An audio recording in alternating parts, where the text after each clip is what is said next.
Kita ke informasi lain, rapat antara Komisi 10 DPR RI dengan PSSI hari ini batal karena Ketua Umum PSSI Erick Thohir berhalangan hadir. Erick Thohir diinformasikan berangkat ke Eropa untuk bertemu dengan FIFA dan disinyalir ada upaya Ketua Umum PSSI itu untuk menegosiasi sanksi yang mungkin akan segera diberikan kepada Indonesia.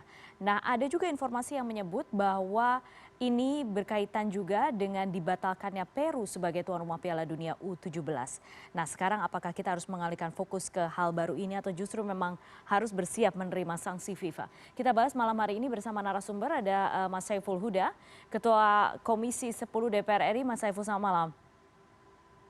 Malam Mbak, apa Terima kabar? kasih sudah bergabung dan ada Bung Bang Yesayas. Yesayas, apa kabar? Iya, ada Bung Yesayas Octavianus, wartawan senior olahraga. Bung Yesayas, selamat malam.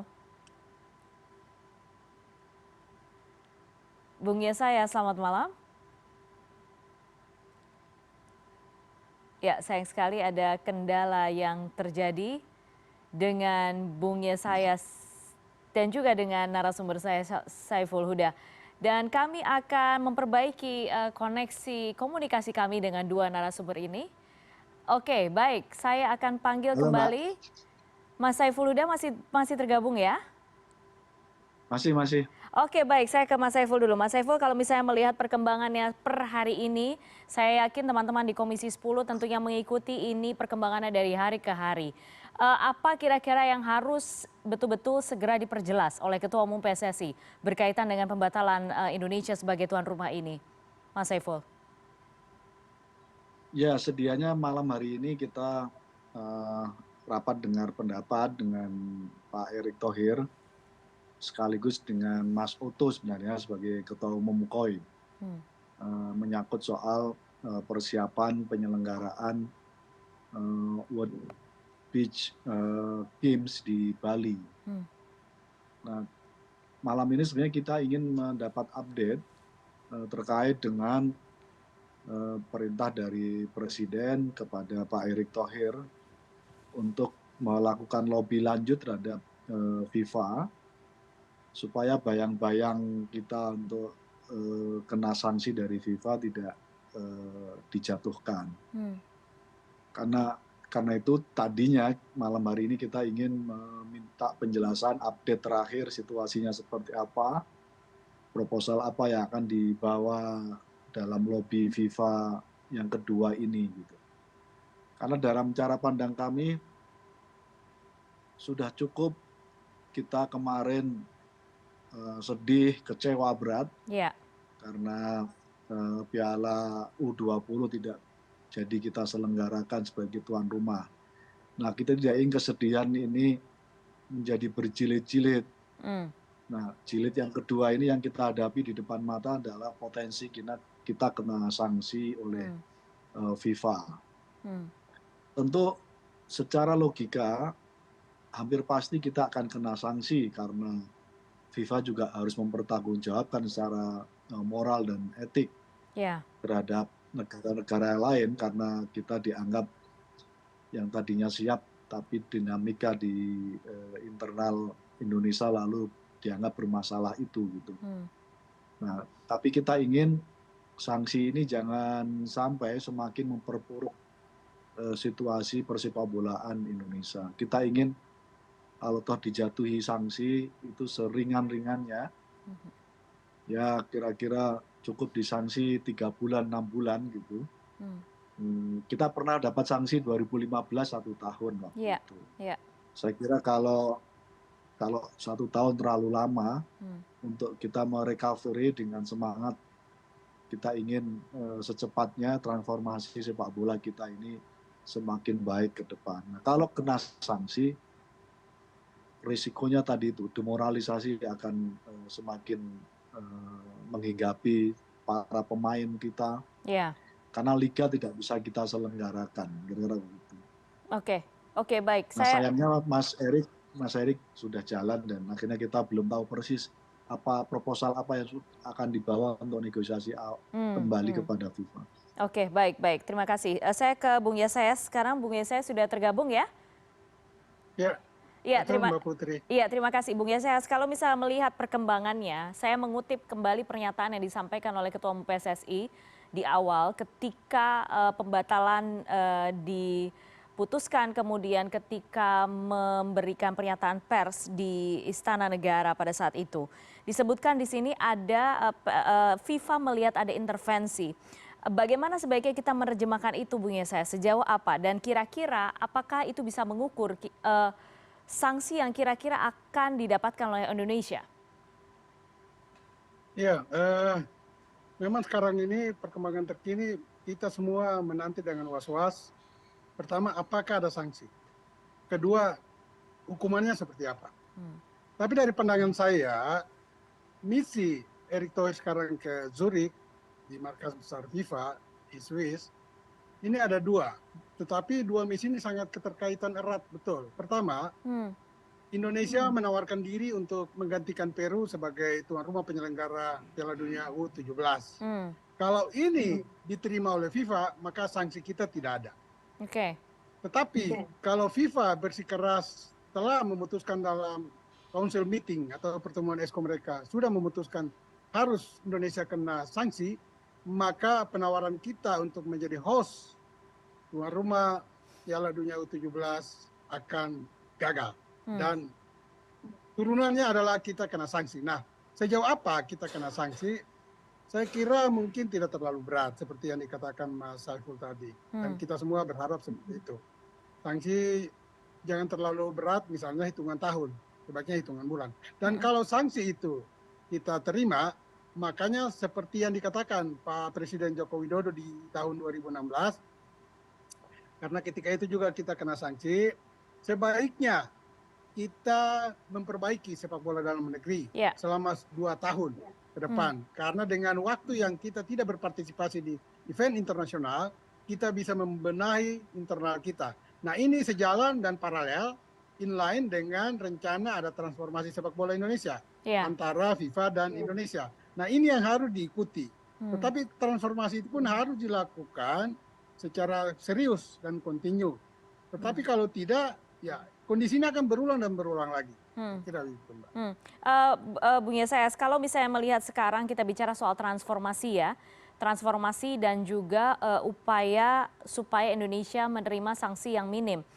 Tapi kalau dikaitkan dengan kondisi internal para pemain, kemudian official dan lain sebagainya, apakah Indonesia sudah siap untuk menerima sanksi kembali? Siap tidak siap yang harus terima menurut saya. Nah, kalau kita bicara siap, makanya itu yang tadi saya bilang, transformasi ini harus segera direalisasikan. Dan kita semua, terutama stakeholder dan lini terdepan dari pelaku-pelaku sepak bola nasional, ini harus bekerja dengan serius, dengan komitmen yang tinggi, termasuk pemerintah. Endorsement dari pemerintah, termasuk Pak Presiden Joko Widodo, ini harus jelas dan transparan. Mulai dari semua lini. Karena begini, Mbak, sepak bola kita saat ini ada di titik terendah karut marutnya. Semua lini bermasalah, mulai dari organisasi, mulai dari SDM di organisasi, mulai dari grassroots, mulai dari SDM wasit dan pelatih, mulai dari kompetisi, mulai dari infrastruktur, semuanya bermasalah. Jadi saya lebih cenderung misi Erick Thohir ke Zurich ini tidak untuk menawarkan kita sebagai tuan rumah Piala Dunia U17, tetapi meminta keringanan atau tidak ada hukuman bagi kita. Nah, karena dengan demikian kita lebih konsentrasi membangun sepak bola kita. Bayangkan kalau kita menjadi tuan rumah U17 lagi, satu poin positif yang bisa kita dapat hanya adalah pencitraan. Di luar itu semua negatif. Biaya akan terkuras miliaran rupiah. Bagaimana kalau biaya U17 itu kita alihkan kepada pembinaan dalam negeri? Itu lebih baik untuk menuju sepak bola kita ke depan lebih baik. Oke, pencitraan ada katakan. Oke, baik. Saya ke Mas Saiful sekarang. Mas Saiful, bagaimana pendapat Anda tentang pernyataan yang disampaikan oleh Bung Yes baru saja? Sama seperti pertanyaan saya di awal tadi, apakah kita sekarang sudah bisa dialihkan fokusnya untuk katakanlah ada isu yang berkembang soal menjadi tuan rumah Piala Dunia U17 atau memang sebaiknya tetap saja fokus, benahi dulu sepak bola Indonesia, baru kemudian kita menyiapkan diri betul-betul untuk menjadi tuan rumah di kesempatan berikutnya?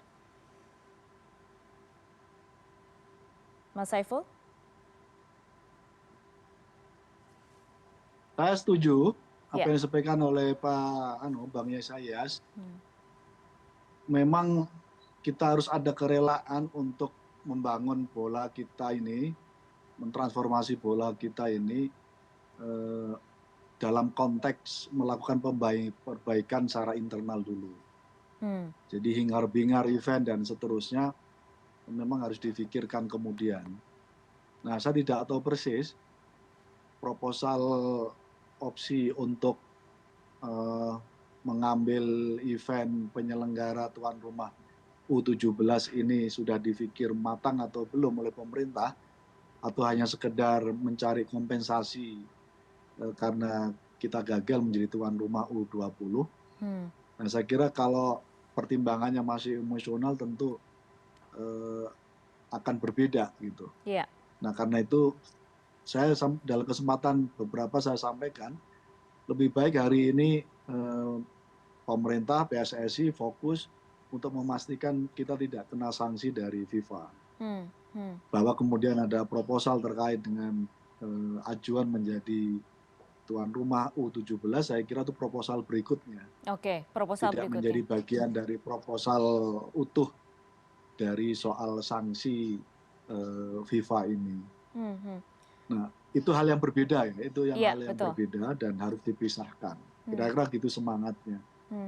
Mas Saiful, sebenarnya semangat untuk pembaruan, semangat untuk transformasi ini yang seperti yang disampaikan Bung Yesayas dan juga Mas Saiful ini sudah pernah didengar oleh publik ketika kita sepak bola Indonesia mendapatkan sanksi tahun 2015. Tapi pada saat itu menurut Anda apa yang kemudian miss?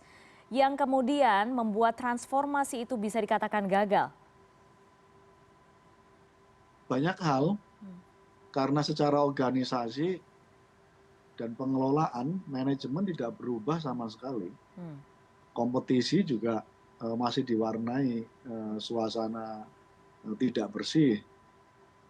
Dan banyak hal menurut saya. Nah, sebenarnya kalau isu menyangkut soal ini kan sudah di warning juga oleh FIFA pasca tragedi Kanjuruhan. Ketika kita mengalami tragedi Kanjuruhan 135 orang meninggal, waktu itu kita juga bersuara kencang, harus cepat dilakukan transformasi sepak bola kita supaya ini menjadi momentum perbaikan gitu. Tapi ya kondisi objektifnya jujur harus diakui semua jalan di tempat. Sampai kemudian kita kena sanksi pencoretan kita sebagai tuan rumah U20 ini. Gitu. Artinya isu transformasi itu sebenarnya isu yang sudah lama. Betul. Sebagai sebuah komitmen tapi masih berjalan di tempat. Nah, karena itu perbaikan pada konteks pengelolaan sepak bola untuk melakukan transformasi secara menyeluruh itu menjadi poin penting. Dan ini nggak bisa mengharapkan siapapun. Transformasi ini hanya bisa kita galang dan hanya bisa kita lakukan dengan komitmen di internal Indonesia sendiri. Ya, harapannya kan sekarang harapannya tuh benar-benar dilakukan gitu ya Mas Saiful. Jadi tidak hanya lip service, tidak hanya statement saja, tapi betul-betul terjadi. Bung Yesayas masih bersama saya?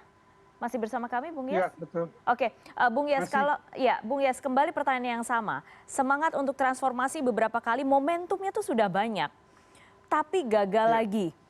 Nah, menurut Anda, ini kalau misalnya sekarang ini dijadikan momentum lagi, bagaimana memastikan supaya betul-betul transformasinya berjalan?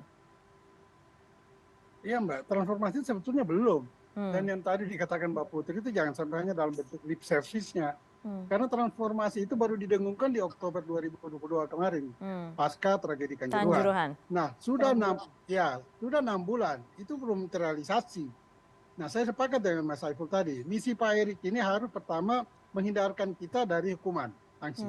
Dan saya kembali lagi pada pernyataan saya tadi, sebaiknya kita fokus untuk pembenahan di dalam dan melakukan transformasi itu. Karena begini Mbak, kalau hitung-hitungan dari biaya dana untuk Piala Dunia U17 nanti selain pencitraan yang lain tidak ada. Lalu kita mau dapat apa untuk sepak bola? Padahal bicara sepak bola adalah bicara prestasi, bukan bicara profit dan pencitraan. utamanya itu prestasi di lapangan hijau. Nah, kalau kita lihat salah satu masalah yang sekarang dialami PSSI di internalnya adalah misalnya pelatih, kualitas pelatih. Pelatih kita yang punya sertifikasi tertinggi yaitu A-Pro itu baru 24 orang. Ini berbanding sangat jauh dengan Jepang misalnya, sudah ribuan mereka memiliki sertifikasi A-Pro yang bisa menangani tim nasional. Sementara untuk mendapat sertifikasi A-Pro itu seorang pelatih atau calon pelatih harus mengeluarkan biaya 200 sampai 250 juta rupiah. Bayangkan itu. Bagaimana kalau kita tidak menjadi tuan rumah U17 tetapi biaya yang itu harus disubsidikan ke PSSI dalam pembinaan semua lini, termasuk peningkatan mutu pelatih tersebut. Ini sangat besar manfaatnya daripada kita bikin U17 dengan golnya tidak ada. Karena prestasi tim U17 pun akan hancur-hancuran. Saya orang bola dan saya tahu betul kualitas tim kita nantinya. Karena U17 yang menuju Peru nantinya itu, kita sudah gagal di babak kualifikasi zona Asia. Dan putaran final akan bermain di bulan April dan Mei ini di Thailand, diikuti oleh 16 tim untuk mendapat 4 wakil Asia. Bayangkan kita untuk kualifikasi menuju putaran final zona Asia aja gagal. Kok kita menjadi tuan rumah, ini akan lebih membuat kita malu untuk kesekian kalinya.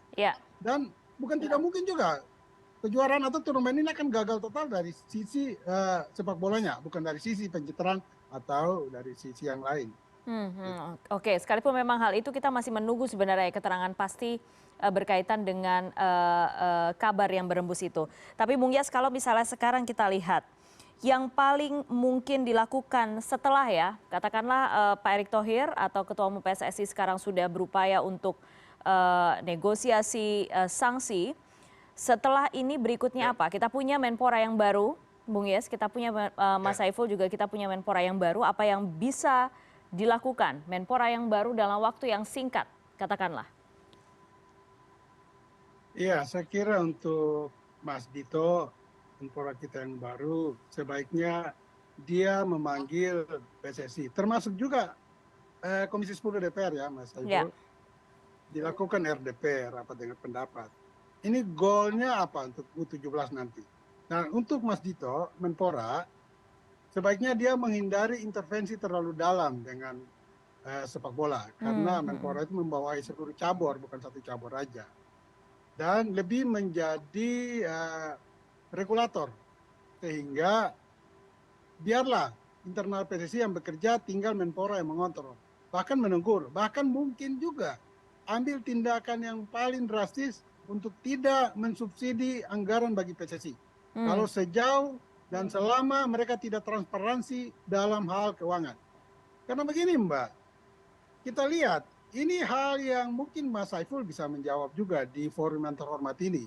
2019 ada subsidi pemerintah berupa 50,6 miliar kepada tim nasional di bawah Sintayong U19 yang diproyeksikan untuk Piala Dunia U21 tetapi kemudian diundur ke 2023 ini. Biaya itu ketika batal untuk 2021 itu masih ada sisa sekitar 20 miliar. Tetapi sampai sekarang ini belum dipertanggungjawabkan kepada masyarakat. Padahal ketika biaya itu diluncurkan, Menpora dengan hebatnya mengumumkan di media bahwa ada subsidi pemerintah berupa 50,6 miliar bagi persiapan tim U19. Nah sekarang untuk U23 yang telah gagal ini pun ada ratusan miliar, sekitar 200 miliar subsidi untuk sepak bola kita, U20 yang dibawa Sintayong sekarang. Nah transparansi inilah yang harus dijalankan secara baik lewat kontrol dari Menpora nantinya. Jadi Mas Dito tolong Anda menjadi orang yang pertama untuk membuka semua karut-marut PSSI tentang penyalahgunaan subsidi uang negara di PSSI. Oke. Saya terakhir ke Mas Saiful sekarang. Mas Saiful, apakah pertama silakan merespon dulu pernyataan yang disampaikan oleh Bung Yes. Itu termasuk yang menjadi agenda kita nanti setelah Mas Dito dilantik. Kita ingin minta update dari Kemenpora karena pada konteks penyelenggaraan kita sebagai tuan rumah U20 ini kita menyetujui anggaran kurang lebih sekitar 350 miliar. Dan itu pada konteks hari H penyelenggaraan sampai nanti pelaksanaannya.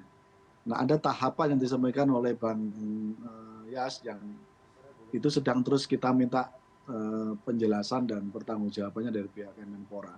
Yang kebetulan memang kemarin tadinya akan kita mintakan persetujuan dan presentasinya oleh PLT Menpora, Prof. Muhajir. Tapi kebetulan beliau keburu sudah digantikan oleh Mas Dito. Nanti akan menjadi agenda lanjutan terkait dengan itu.